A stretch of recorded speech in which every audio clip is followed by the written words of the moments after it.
Con el permiso de la presidencia, pueblo de México, senador. Compañeras y compañeros legisladores. México no se equivocó al votar por un cambio en la elección del 2018. La situación de México de ese entonces no solo era inviable, sino francamente insostenible. Frente a la catástrofe que vivía el país, la respuesta de las y los mexicanos fue simple y sencillamente abrumadora.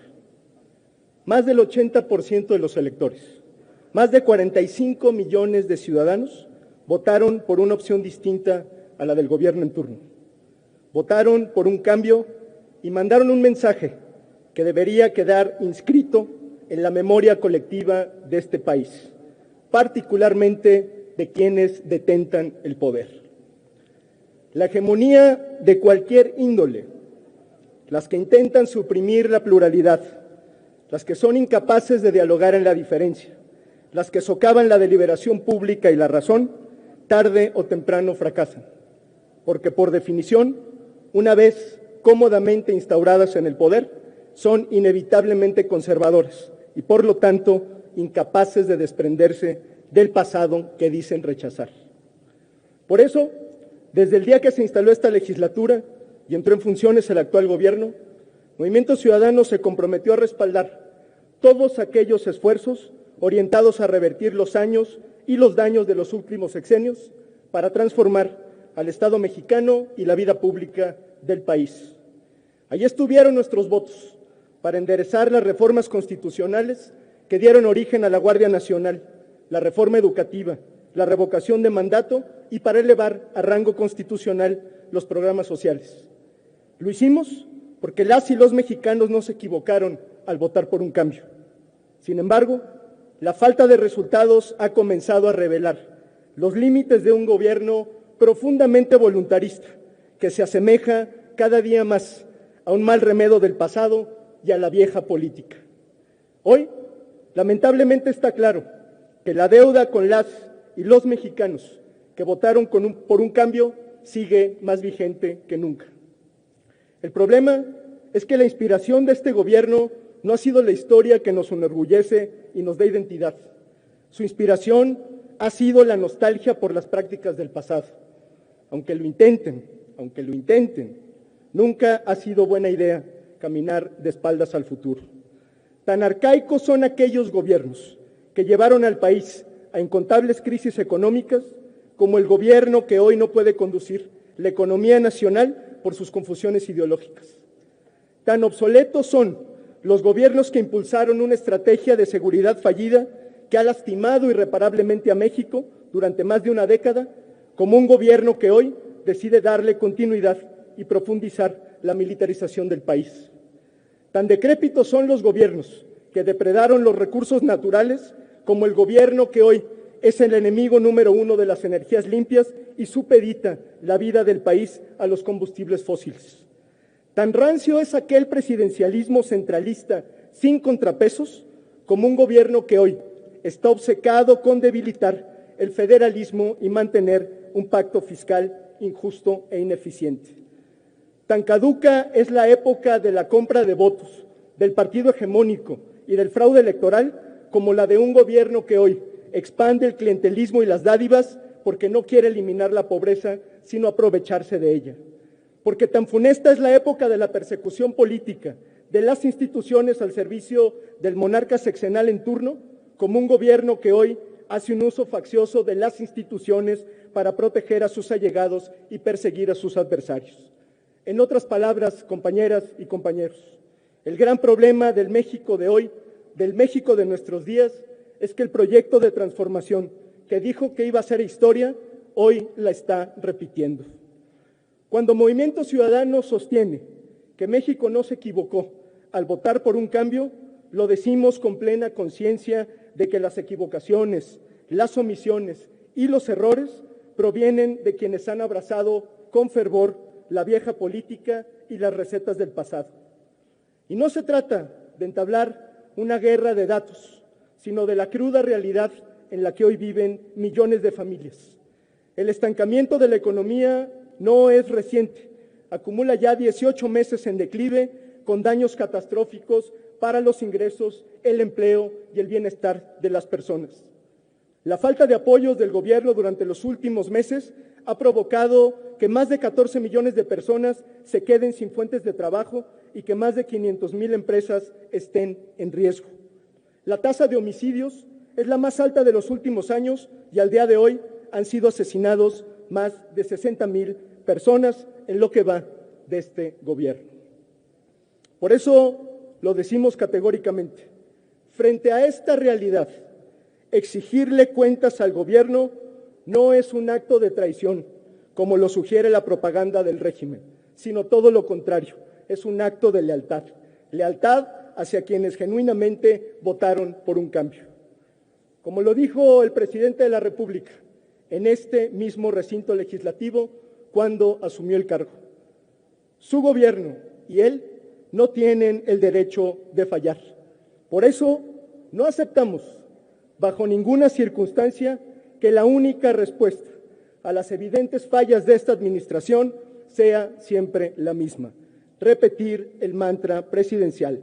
La culpa es de los adversarios, reales o imaginarios, que ameriten la ocasión. Eso no puede ser.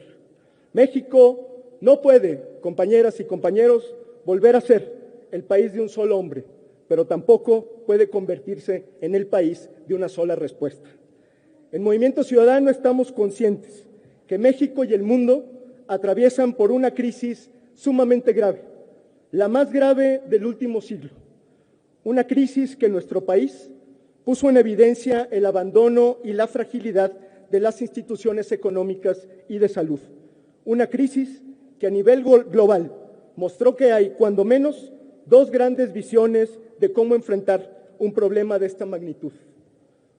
Tomando decisiones extraordinarias y apostando por la verdad, como lo han hecho notablemente las mujeres que gobiernan países como Alemania, Nueva Zelanda o Taiwán, o con el mero voluntarismo y la demagogia, como lo han hecho los liderazgos populistas de Brasil, Reino Unido o Estados Unidos. Inexplicablemente, México siguió el ejemplo equivocado. Por un lado, la pandemia les cayó como anillo al dedo para intentar justificar la crisis económica que veníamos arrastrando desde el inicio de la administración y quizá desde antes. Y por otro lado, la utilizan para justificar la negativa de apoyar a las micro y pequeñas empresas y para otorgar el ingreso vital a las millones de personas afectadas por esta crisis. Acciones que el propio presidente de la República ha calificado como rescates inmorales y elitistas. No, señor presidente, justamente lo moral y lo humano sería apoyar a las millones de víctimas que sigue dejando esta crisis. Lo que sí es moral, inmoral e inhumano es haber establecido como objetivo central tener camas vacías y administrar la saturación hospitalaria mientras la negligencia ha cobrado oficialmente la vida de más de 64,000 personas. Lo que es inmoral e inhumano es ocultar la verdad, repetir que la pandemia está domada o que México está saliendo de la crisis económica es una atrocidad que tiene consecuencias. Parafraseando a la filósofa Hannah Arendt, sustituir la verdad con mentiras no convierte a las mentiras en verdad, pero sí destruye el sentido de la realidad por el que nos orientamos en el mundo. Dicho de otra manera, compañeras y compañeros, la mentira no es inofensiva ni es irrelevante. Nos desorienta, nos divide y alimenta conductas irresponsables y debates estériles alrededor de temas elementales como el uso del cubrebocas. El autoengaño, aunque no les guste, no es el camino para construir las soluciones de fondo que exige el país.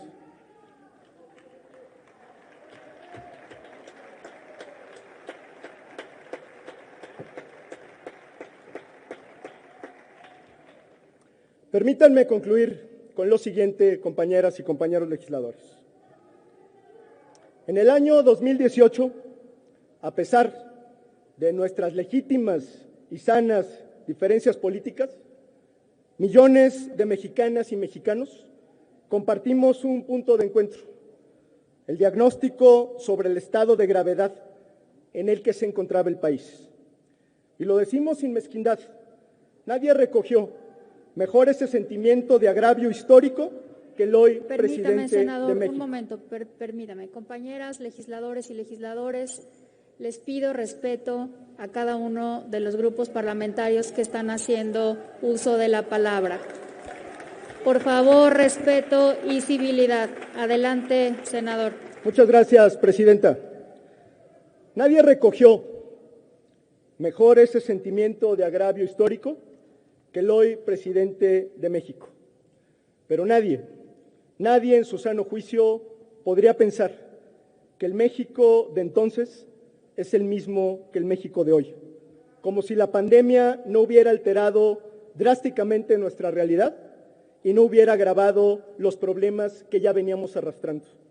Hoy, México es otro, y quizá la tragedia más grande que podría ocurrir es que justamente no lo entendamos, es que justamente no lo entiendan. Déjenme decirlo en otros términos. El presidente de la República diagnosticó otro país y pensó aparentes soluciones para un pasado que irremediablemente ya no existe. Un pasado que fue rebasado por la cruda realidad en la que hoy vivimos. Un pasado que se fue con la pandemia. Por eso, el llamado que lanza hoy Movimiento Ciudadano de manera respetuosa, con un alto sentido de urgencia, es el de volver a compartir el diagnóstico que reconozca la magnitud de la emergencia y el de construir un nuevo trato para enfrentar la realidad. México necesita, en colectivo, ver hacia el futuro y entender que las respuestas no están en el pasado. Necesitamos construir un nuevo trato para desterrar la corrupción y la impunidad, para que la verdad y la justicia no sean objetos de consultas públicas. Un nuevo trato para tener un modelo de desarrollo basado en la sustentabilidad y el respeto a la naturaleza. Un nuevo trato para que la salud y la seguridad social sean un derecho y no un botín político o un negocio. Un nuevo trato para recuperar la paz en todos los rincones del país, para dignificar y restituir a las víctimas de esta guerra. Un nuevo trato para construir un estado de bienestar que reconozca derechos universales y donde tener un ingreso y un trabajo decentes sean un derecho y no una ilusión inalcanzable. Compañeras y compañeros, la manera en la que enfrentemos esta crisis condicionará el presente y el futuro de México. En Movimiento Ciudadano no vamos a permitir que el pasado se apropie de nuestro presente y de nuestro futuro. Muchas gracias y que viva México.